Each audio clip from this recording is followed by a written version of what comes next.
Hello, hello, hello! Greetings, salutations, konnichiwa, and every other form of greeting across this vast, marvelous multiverse. I am Matsu Quinox.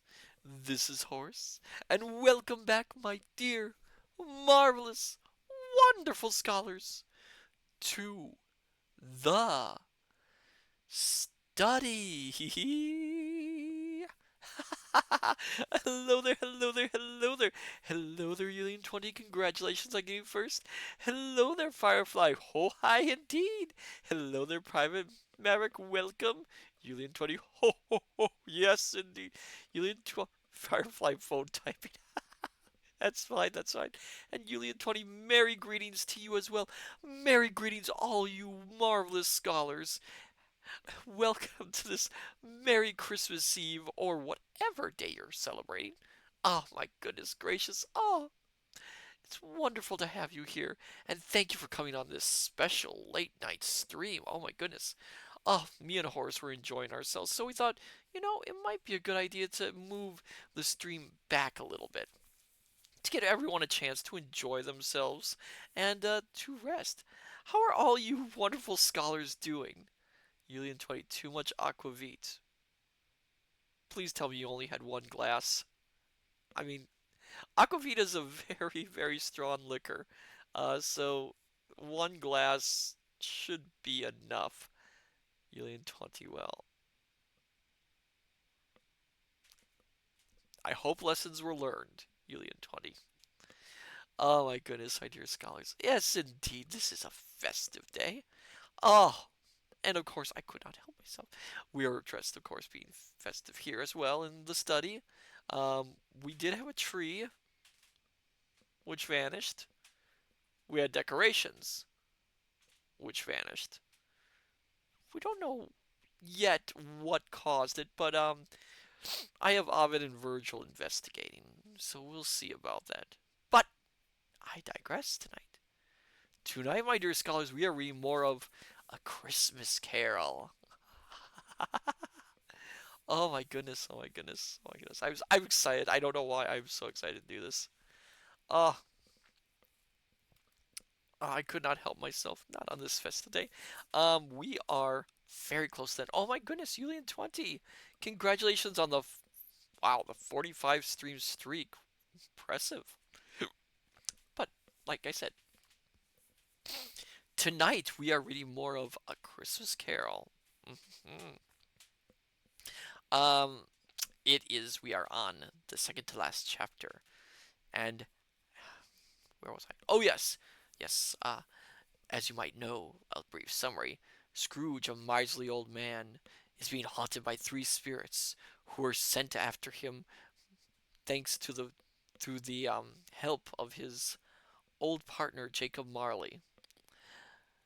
We have seen the past, we have seen the present, and now Scrooge is going to delve into the future, the most frightening place of them all. Ooh. Oh, before I go, how are you dear scholars doing? Are you enjoying yourselves? Is everything going well for all of you, my dear scholars? I just realized I should check up on you first before we start. How rude of me.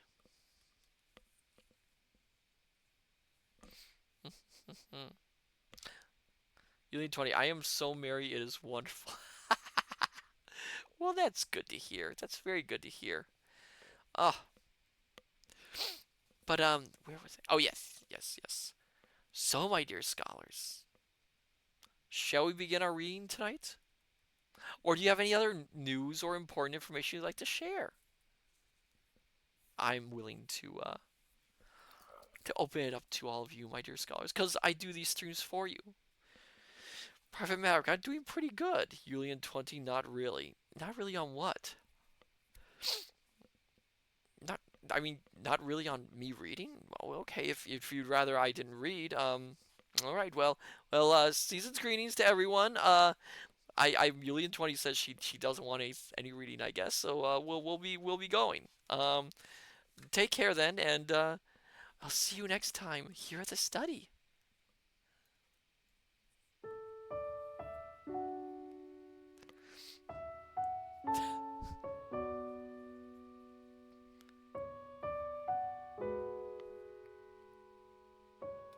Okay.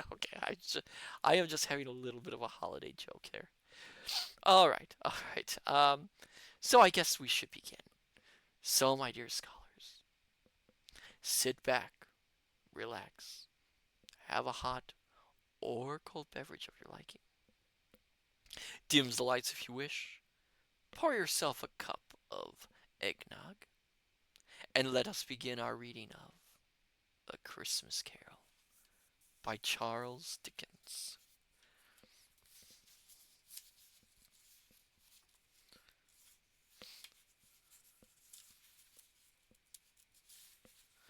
Stave 4, The Last of the Spirits. The phantom slowly, gravely, silently approached. When it came near him, Scrooge bent down upon his knee, for in the very air through which the spirit moved, it seemed to scatter gloom and mystery.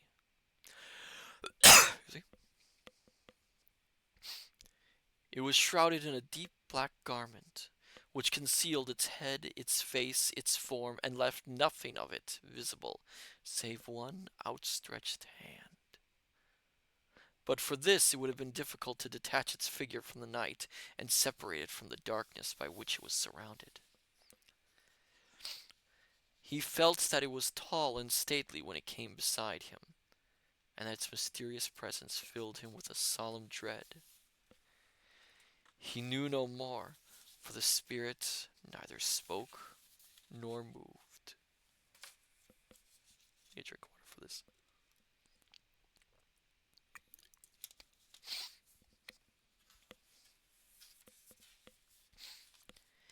I am in the presence of the ghost of Christmas yet to come, said Scrooge. The spirit answered not, but pointed onward with its hand. You are about to show me shadows of the things that have not happened, but will happen in the time before us, Scrooge pursued. Is that so, spirit? The upper portion of the garment was contracted for an instant in its folds, as if the spirit had inclined its head. That was the only answer he received. Although well used to ghostly company by this time, Scrooge feared the silent shape so much that his legs trembled beneath him, and he found that he could hardly stand when he prepared to follow it. The spirit paused a moment, as observing his condition and giving him time to recover. But Scrooge was all the worse for this. It thrilled him with a vague, uncertain horror to know that beneath the dusky shroud there were ghostly eyes intently fixed upon him, while he, though he stretched his own to the utmost, could see nothing but a spectral hand and one great heap of black. Ghost of the future, he exclaimed. I fear you more than any spirit I have seen. But as I know your purpose is to do me good, and as I hope to live to be another man from what I was, I am prepared to bear you company, and do it with a thankful heart. Will you not speak to me?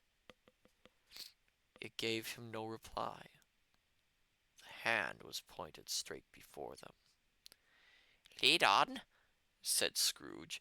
lead on. The night is waning fast, and it is precious time to me, I know. Lead on, spirit. Excuse me. The phantom moved away as it had come towards him.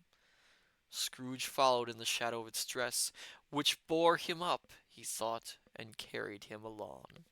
Oh, hello there, Kintron. Welcome. Glad to have you here.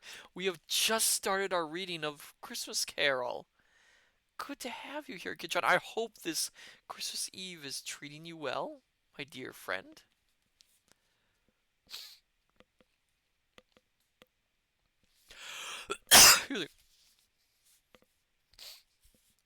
They scarcely seemed to enter the city, for the city rather seemed to spring up about them and encompass them of its own act. But there they were, in the heart of it, on change amongst the merchants, who hurried up and down and chinked the money in their pockets, and conversed in groups, and looked at their watches, and trifled thoughtfully with their great gold seals, and so forth, as Scrooge had seen them often. The spirit stopped beside one little knot of businessmen. Observing that the hand was pointed to them, Scrooge advanced to listen to their talk. "No," said a great fat man with a monstrous chin. "I don't know much about it. Either way, I only know he's dead." When did he die? Inquired another. "Last night, I believe." "Why, what was the matter with him?" asked a third, taking a vast quantity of snuff out of a very large snuff box. "I thought he'd never die." "God knows," said the first with a yawn. "What has he done with his money?" asked a red-faced gentleman with a pendulous excrescence on the end of his nose that shook like the gills of a turkey-cock. "I haven't heard," said the man with the large chin, yawning again. "Left it to his company, perhaps. He hasn't left it to me, that's all I know." The pleasantry was received with a general laugh. "It's likely to be a very cheap funeral," said the same speaker, "but upon my life I don't know of anybody to go to it. Suppose we make up a party and volunteer?" "I don't mind going if a lunch is provided," observed the gentleman with the excrescence on his nose, "but I must be fed, if I make one." Another laugh. "Well, I am the most disinterested among you, after all," said the first speaker, "but I never wear black gloves, and I never eat lunch, but I'll offer to go if anybody else will. When I come to think of it, I'm not at all sure that I wasn't his most particular friend, for he used to stop and speak whenever we met. Bye-bye." Speakers and listeners strolled away, and mixed with other groups. Scrooge knew the men, and looked towards the spirit for an explanation. The phantom glided on into a street. Its finger pointed to two persons meeting. Scrooge listened again, thinking that this explanation might lie here. He knew these men, also perfectly. They were men of business, very wealthy, and of great importance. He had made a point always of standing well in their esteem, in a business point of view, that is, strictly in a business point of view. "How are you?"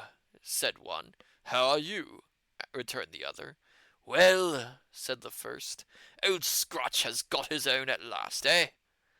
"So I'm told," returned the second. "Cold, isn't it?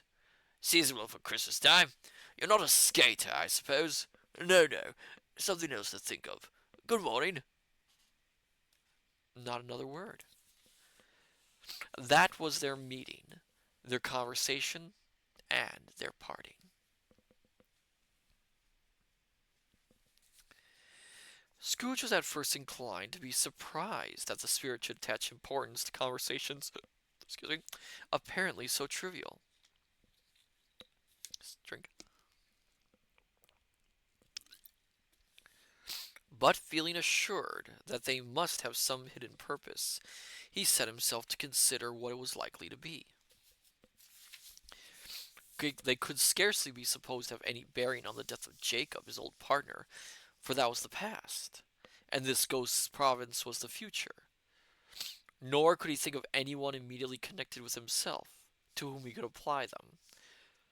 But nothing doubting that to whomsoever they applied, they had some latent moral for his own improvement, he resolved to treasure up every word he heard, and everything he saw, and especially to observe the shadow of himself when he appeared. For he had an expectation that the conduct of his future self would give him the clue he missed, and would render the solution of these riddles easy.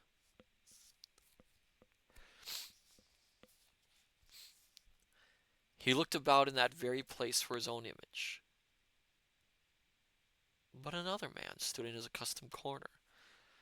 and though the clock pointed to his usual time of day for being there, he saw no likeness of himself among the multitudes that poured in through the porch.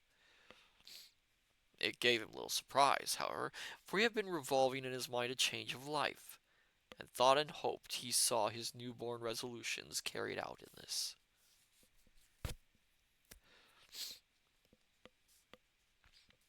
Quiet and dark beside him stood the phantom, with its outstretched hand. When he roused himself from his thoughtful quest, he fancied from the turn of the hand and its situation in reference to himself that the unseen eyes were looking at him keenly. It made him shudder and feel very cold. They left the busy scene and went into an obscure part of the town, where Scrooge had never penetrated before, although he recognized its situation and its bad repute. The ways were foul and narrow, the shops and houses wretched, the people half naked, drunken, slipshod, ugly. Alleys and archways, like so many cesspools, disgorged their offences of smell and dirt and life upon the straggling streets, and the whole quarter reeked with crime, with filth, and misery.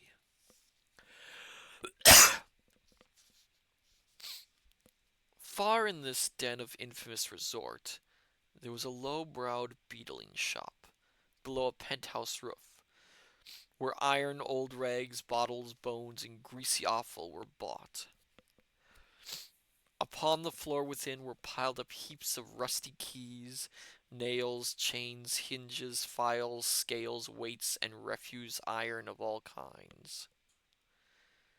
Secrets that few would like to scrutinize were bred and hidden in mountains of unseemly rags, masses of corrupted fat, and sepulchres of bones. Sitting in among the wares he dealt in, by a charcoal stove, made of old bricks, was a gray-haired rascal, nearly 70 years of age, who had screened himself from the cold air without by a frosty curtaining of miscellaneous tatters hung upon a line, and smoked his pipe in all the luxury of calm retirement.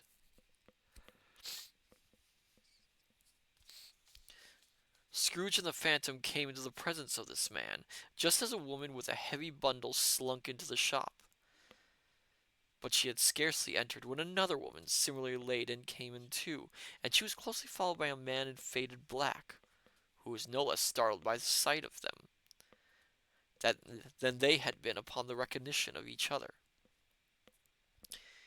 After a short period of blank astonishment in which the old man with the pipe had joined them, they all three burst into a laugh. I gotta test this voice first before I do it, my dear scholars.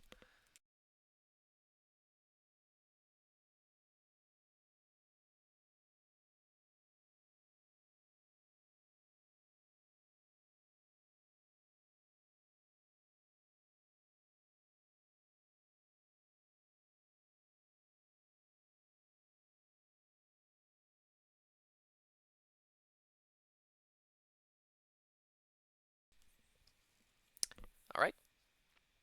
Let the charwoman alone to be the first, Cried she who had entered first.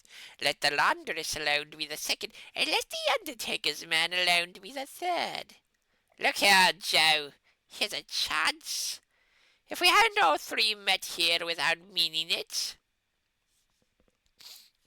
You call me a bad place, said old Joe, removing his pipe from his mouth. Cordial parlour. You were made forever long ago, you know, and the other two ain't strangers. Stop till I shut the door of the shop. Ah, how squeaks! There ain't such a rusty bit of metal in the place as his old hinges, I believe. And I'm sure there's no such bones here as mine. For all suitable to our calling, we are well matched. Come into the parlour. Come into the parlour. The parlor was the space behind the screen of rags. The old man raked the fire together with an old stair rod, and having trimmed his smoky lamp, for it was night, with the stem of his pipe, put it in his mouth again. While he did this, the woman had already spoken through her bundle on the floor and sat down in a flaunting manner on a stool, crossing her elbows on her knees and looking with a bold defiance at the other two. What odds, then? What odds, Mrs. Dilber? Said the woman. Every person has a right to take care of himself. He always did. That's true, indeed, said the laundress. No man more so. Why, then, don't stand staring as if you were afraid, woman. Who's the wiser? We're not going to pick holes in each other's coats, I suppose. No, indeed, said Mrs. Dilber and the man together. We should hope not. Very well, then, cried the woman. That's enough. Who's the worse for the loss of a few things like these? Not a dead man, I suppose. No, indeed, said Mrs. Dilber, laughing. If you wanted to keep him after he was dead, a wicked old screw, pursued the woman, why was he natural in his lifetime? If he had been, he'd have had somebody to look after him when he was struck with death instead of lying gasping out his last there alone by himself. It's the truest words that ever were spoken, said Mrs. Dilber. It's a judgment on him. I wish it was a little heavier one, replied the woman. And it should have been, you may depend on it, if I could have laid my hands on anything else. Open that bundle, old Joe, and let me know the value of it. Speak out plain. I'm not afraid to be the first. I'm not afraid for them to see it. We knew pretty well that we were helping ourselves before we met here, I believe. It's no sin. Open the bundle, Joe. But the gallantry of her friends would not allow of this, and the man in faded black, mounting the breach first, produced his plunder. It was not extensive. A seal or two, a pencil case, a pair of sleeve buttons, and a brooch of no great value were all. They were severely examined and appraised by old Joe, who chalked the sums he was disposed to give for each upon the wall, and added them up into a total when he found that there was nothing more to come. That's your count, said Joe, and I won't give another sixpence if I was to be boiled for not doing it. Who's next? Mrs. Dilber was next. Sheets and towels, a little wearing apparel, two old-fashioned silver teaspoons, a pair of sugar tongs, and a few boots. Her account was stated on the wall in the same manner.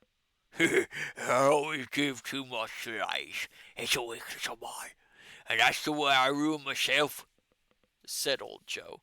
That's your account. If you ask me for another penny and make it an open question, hold your repent of being so liberal and knock off half a crown. And now undo my bundle, Joe, said the first woman. Joe went down on his knees for the greater convenience of opening it, and having unfastened a great many knots, dragged out a large and heavy roll of some dark stuff. What do you call this? said Joe. Bed curtains. Ah! returned the woman, laughing and leaning forward on her crossed arms. Bed curtains. You don't mean to say you took 'em down, rings and all, with him lying there, said Joe. Yes, I do, replied the woman. Why not? You were born to make your fortune, said Joe. and you'll certainly do it.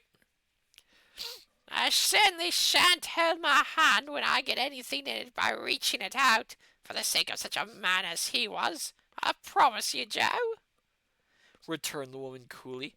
Don't drop that ale upon the blankets now. His blankets? asked Joe. Who else do you think? replied the woman. He ain't likely to take cold without him, I dare say. I hope he didn't die of anything cuts, eh? Hey, said Joe, stopping his work and looking up. Don't you be afraid of that, returned the woman. I'm so fond of his company that I'd loiter about him for such things, if I did. Ah! Ah! You might look through that shirt to your eyes, Ike, but you won't find a hole in it. Not a threadbare place. It's the best he had, and a fine one too. They'd have wasted it if it hadn't been for me. What do you call wasting of it? asked old Joe. Put it on him to be bedded in, to be sure, replied the woman with a laugh. Somebody was fool enough to do it, but I took it off again. If calico ain't good enough for such a purpose, it isn't good enough for anything. It's quite as becoming to the body. He can't look uglier than he did in that one. Scrooge listened to this dialogue in horror. As they sat grouped about their spoil in the scanty light afforded by the old man's lap, he viewed them with a distant, excuse my dear scholars, detestation. He viewed them with a detestation and disgust, which could hardly have been greater, though they had been obscene demons marketing the corpse itself. Laughed the same woman, when old Joe, producing a flannel bag with money in it, told out their several gains upon the ground. This is the end of it, you see. He frightened everyone away from him when he was alive, to profit us when he was dead.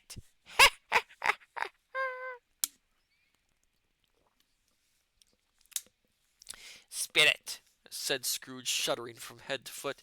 I see. The case of this unhappy man might be my own. My life tends that way now. Merciful heaven! What is this? He recoiled in terror, for the scene had changed, and now he almost touched a bed.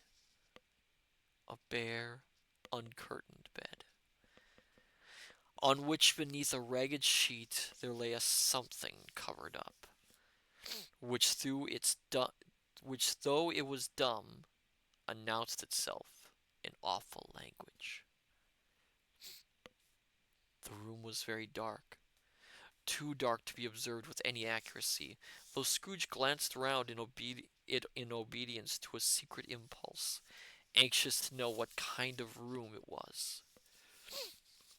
A pale light rising in the outer air fell straight upon the bed, and on it, plundered and bereft, unwatched, unwept, uncared for, was the body of this man.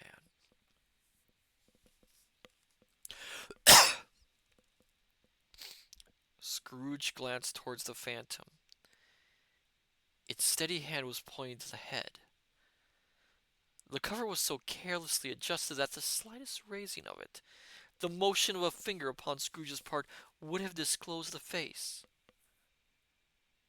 He thought of it, felt how easy it would be to do, and longed to do it, but had no more power to withdraw the veil than to dismiss the spectre at his side. O cold, cold, rigid, dreadful death, set up thine altar here, and dress it with such terrors as thou hast at thy command. For this is thy dominion, but of the loved, revered, and honored head Thou canst not turn one hair to thy dread purposes, or make one feature odious. It is not that the hand is heavy and will fall down when released. It is not that the heart and pulse are still, but that the hand was open, generous, and true, the heart brave, warm, and tender, and the pulse a man's. Strike, shadow, strike, and see his good deeds springing from the wound to sow the world with life immortal.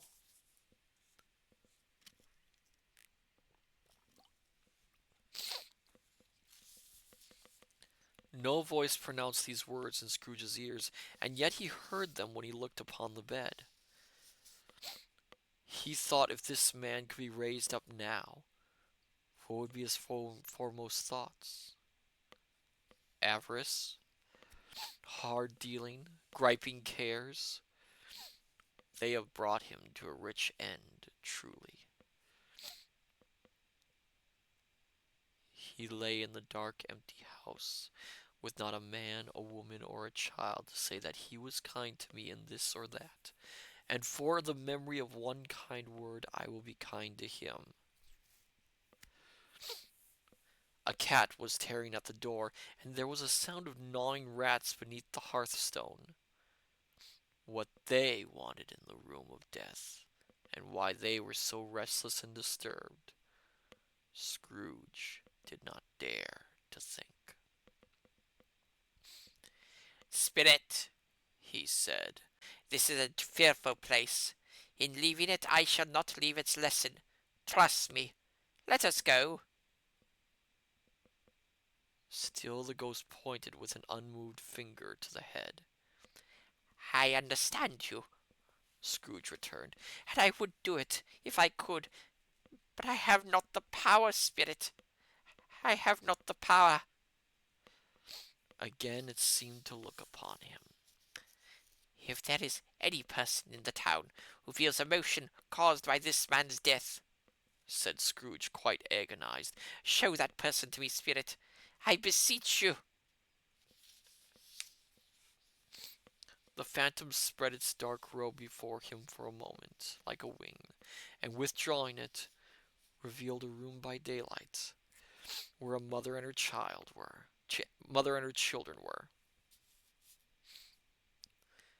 She was expecting someone, and with anxious eagerness, for she walked up and down the room, started at every sound, looked out from the window, glanced at the clock, tried but in vain to work with her needles, and could hardly bear the voices of the children in their play.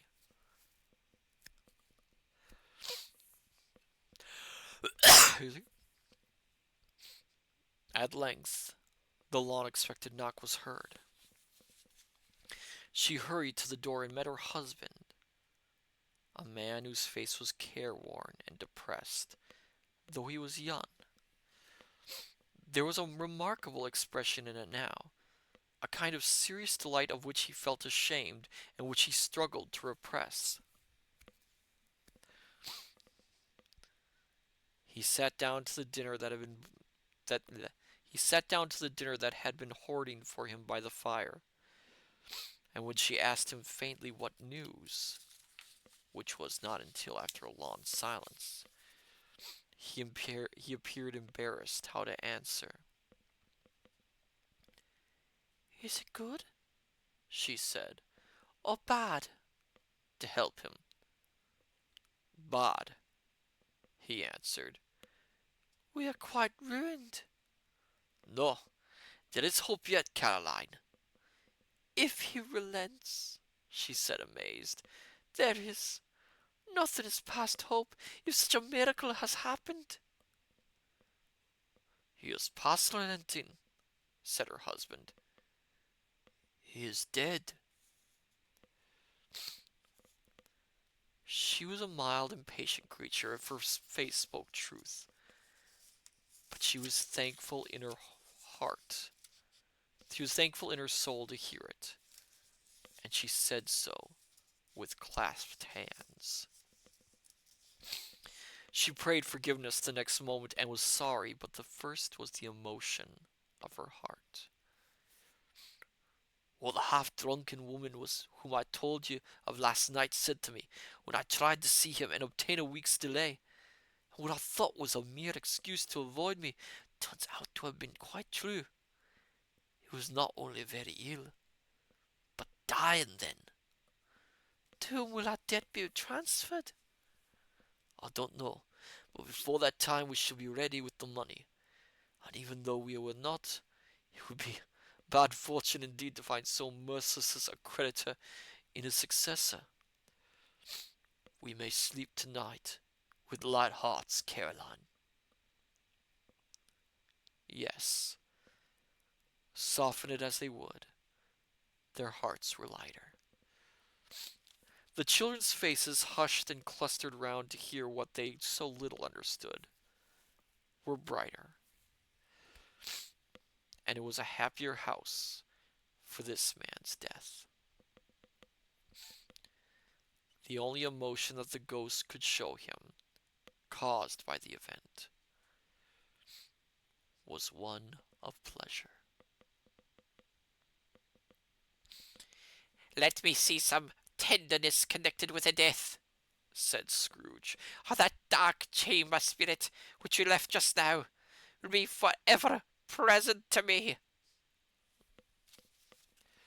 The ghost conducted him through several streets familiar to his feet, and as they went along, Scrooge looked here and there to find himself, but nowhere was he to be seen. They entered poor Bob Cratchit's house, the dwelling he had visited before, and found the mother and the children seated round the fire. Quiet, very quiet. The noisy little Cratchits were as still as statues in one corner, and sat looking up at Peter, who had had a book before him. The mother and her daughters were engaged in sewing, but surely they were very quiet.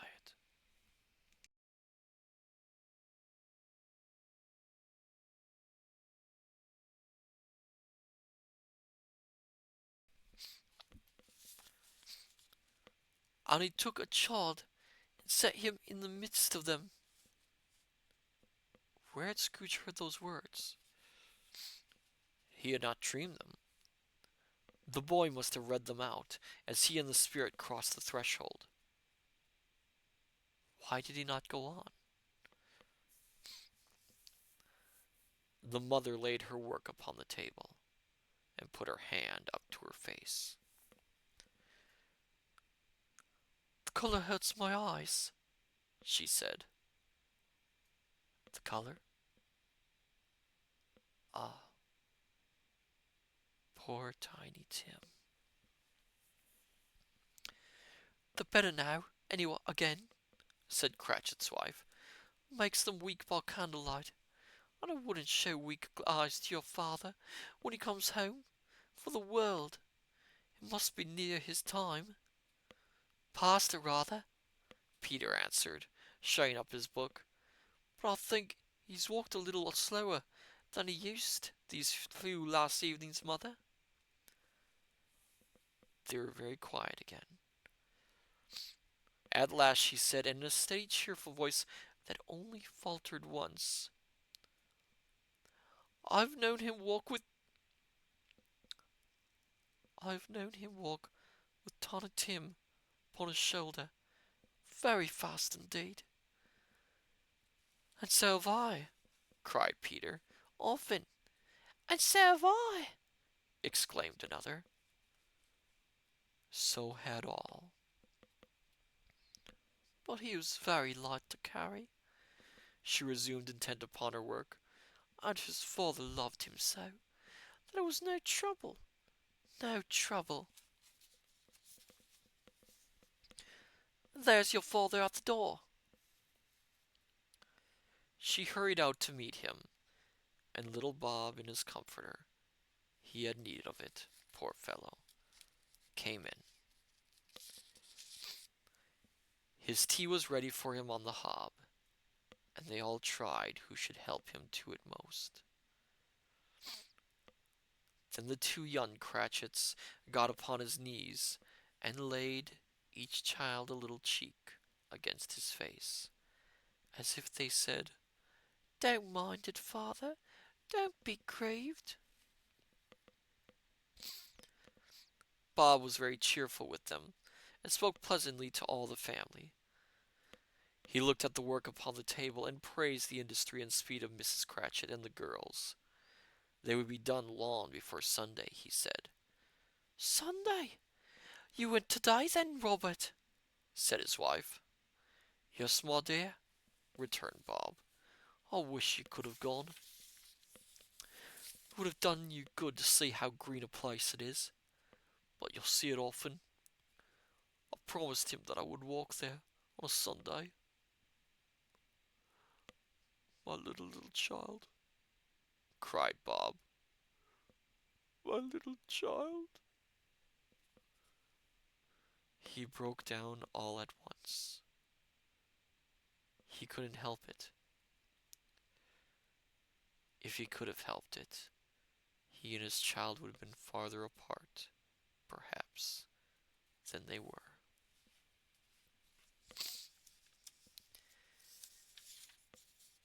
He left the room and went up the stairs into the room above, which was lighted cheerfully and hung with Christmas.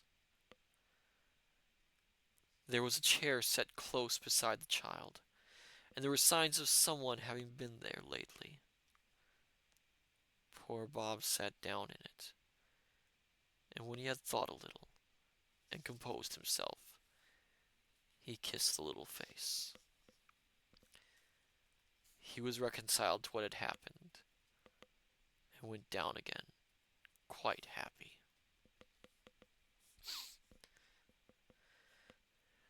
They drew about the fire and talked, the girls and mother working still.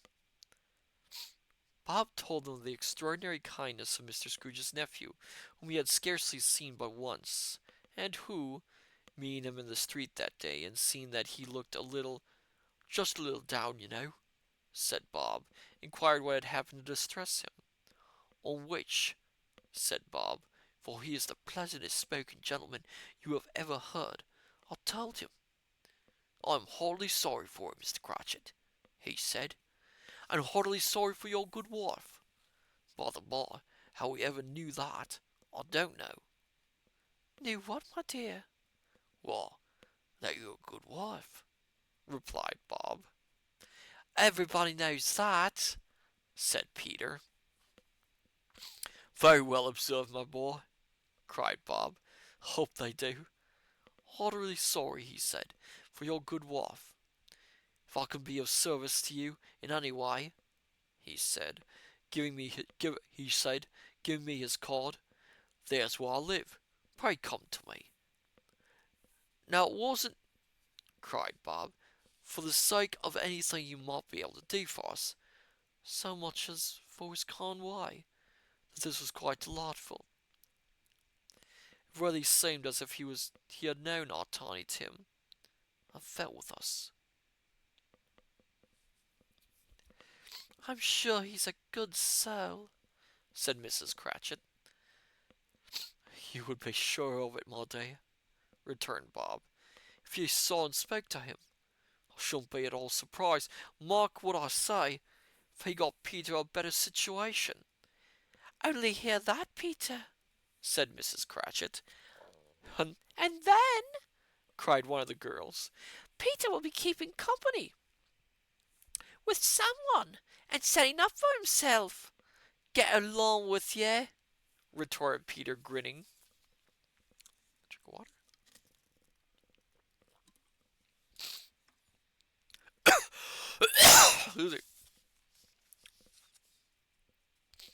"It's just as likely as not," said Bob. "One of these days. There's plenty of time for that, my dear. But however and whenever we part from one another, I'm sure we shall none of us forget poor Tiny Tim, shall we?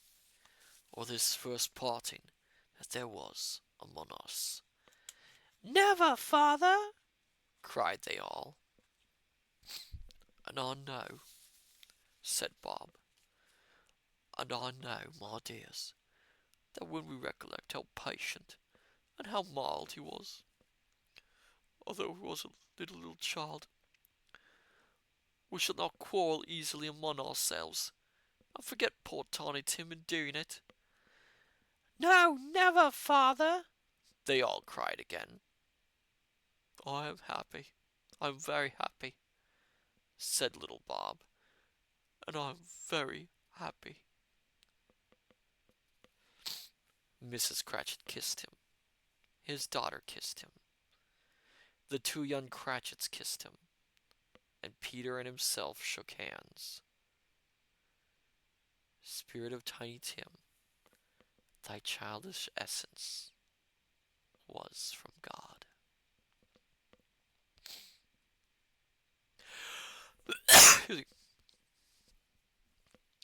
Spectre, said Scrooge. something informs me that our parting moment is at hand. I know it, but I know not how. Tell me, what man that was whom we saw lying dead? The ghost of Christmas yet to come conveyed him as before, though at a different time, he thought. Indeed, there seemed no order in these latter visions, save that they were in the future, into the resorts of business men, but showed him not himself. Indeed, the spirit did not stay for anything, but went straight on, as to the end just now desired, until besought by Scrooge to tarry for a moment. This cart, said Scrooge, though which we hurry now, is where my place of occupation is, and has been for a length of time. I see the house. Let me behold what I shall be in days to come. The spirit stopped. The hand was pointed elsewhere. The house is yonder, Scrooge exclaimed. why do you point away? The inexorable finger underwent no change. Scrooge hastened to the window of his office and looked in. It was an office still, but not his. The furniture was not the same, and the figure in the chair was not himself. Excuse me. The phantom pointed as before. He joined it once again, and wondering why and whither he had gone, accompanied it until they reached an iron gate. He paused to look round before entering. A churchyard. Here then the wretched man whose name he had now to learn lay underneath the ground. It was a worthy place, walled in by houses, overrun by grass and weeds, the growth of vegetation's death, not life, choked up with too much burying fat with replented appetite. A worthy place.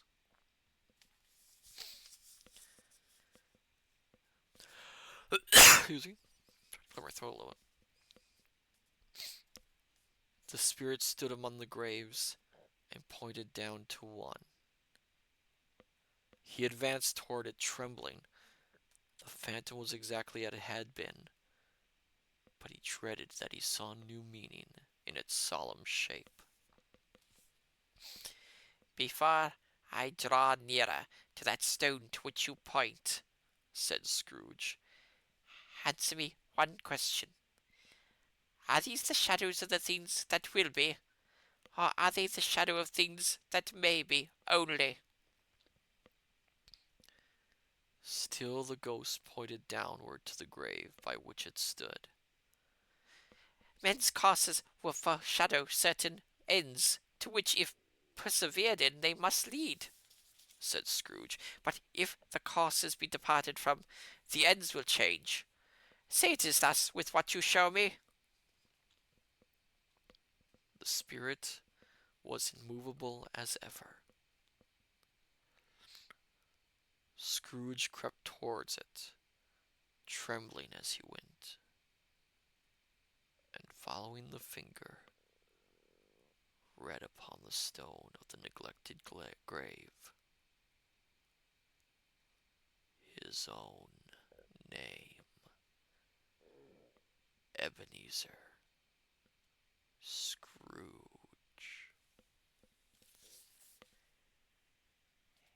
Am I that man who lay upon the bed? He cried upon his knees.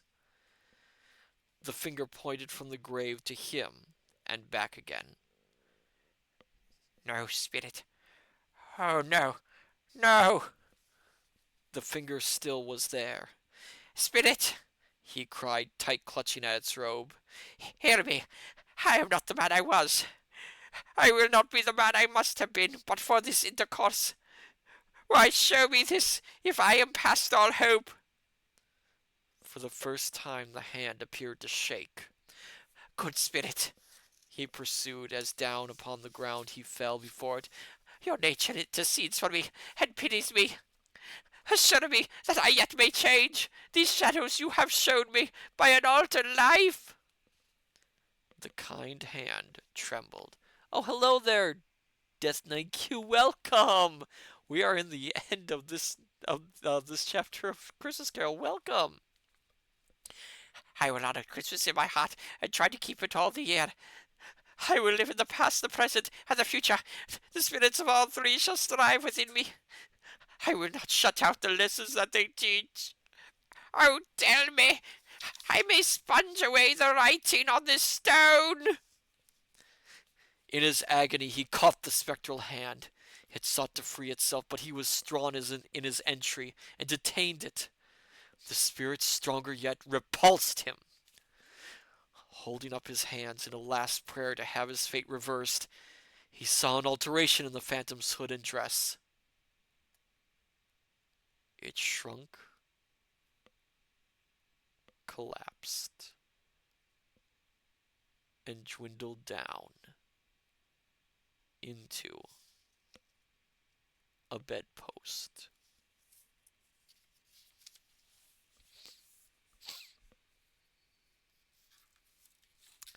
And that is the end of tonight's chapter. Whew. Very emotional, this one. This last chapter of Christmas Carol. Most adaptions of this version of this chapter keep it pretty consistent. There's not much difference.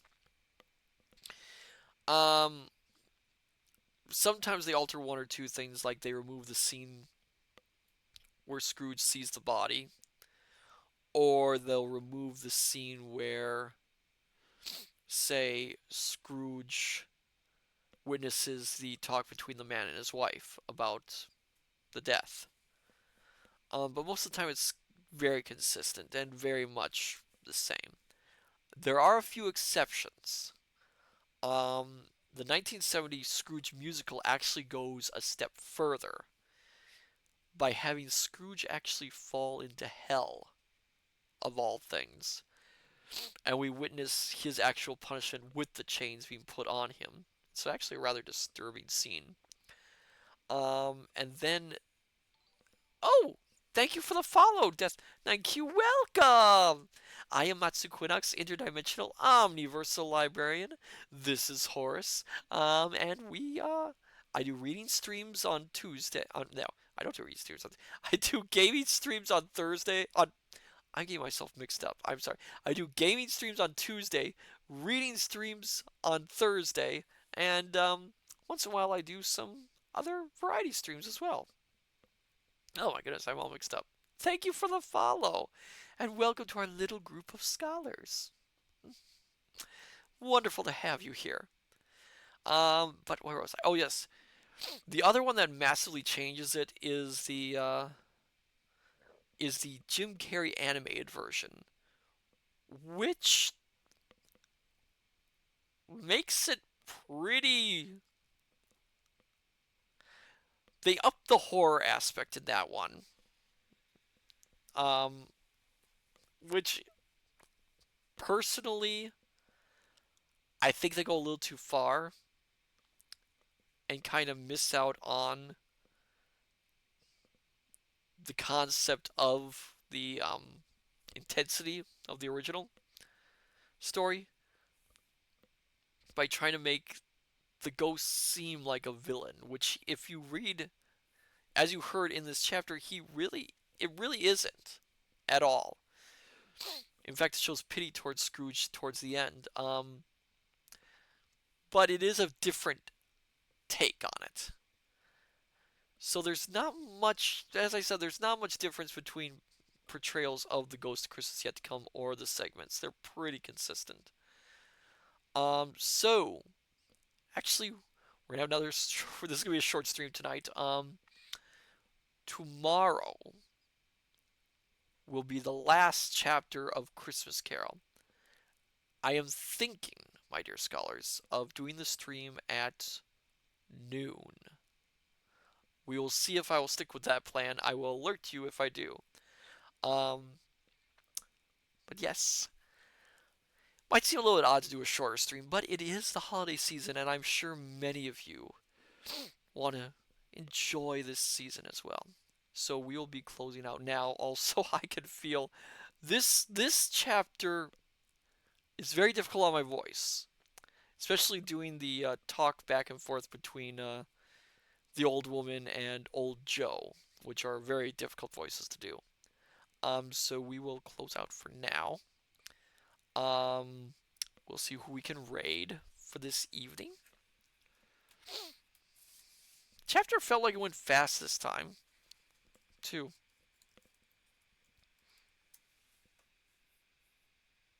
Kind of funny how these turned out. It's also interesting to note that this chapter is also one of the ones which discusses the nature of, if you want to look at it a different way, um, changing history via via one's actions. Because Scrooge asks the ghost directly, are the visions I'm seeing the absolute future, or can I change these through my own actions?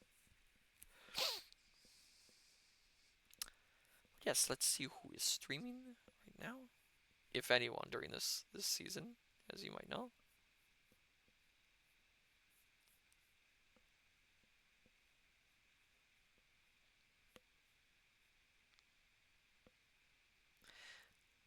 You know what?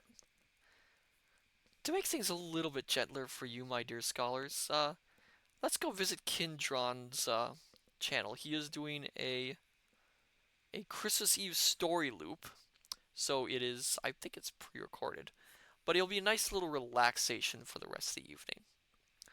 So then, my dear scholar. Oh, Kintron having buffering issues. Oh dear, dear. Would you rather I didn't raid, Kintron? Um, would you prefer, or would you be okay with me raiding? I want to make sure I don't say problems for you. Otherwise, I could see who is. There's a couple other people who are doing things.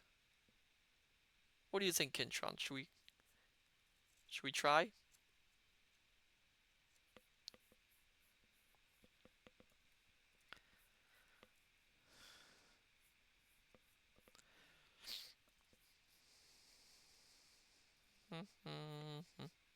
Let me double check something for a moment.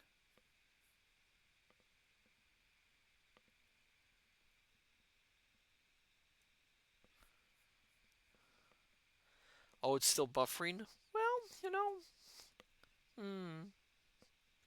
a lot of Christmas carols tonight, it seems. Um, Oh well, let's visit anyway. It'd be nice. Let's do that for you, my dear friend. So we'll visit Kintron. Hopefully we'll cheer him on. We'll cheer on this wonderful fairy tale wolf. So, my dear scholars, I say unto you, good evening, good morning, good afternoon, till we meet each other again at the study. Take care, and I shall see you next time. Till then, farewell and bye bye.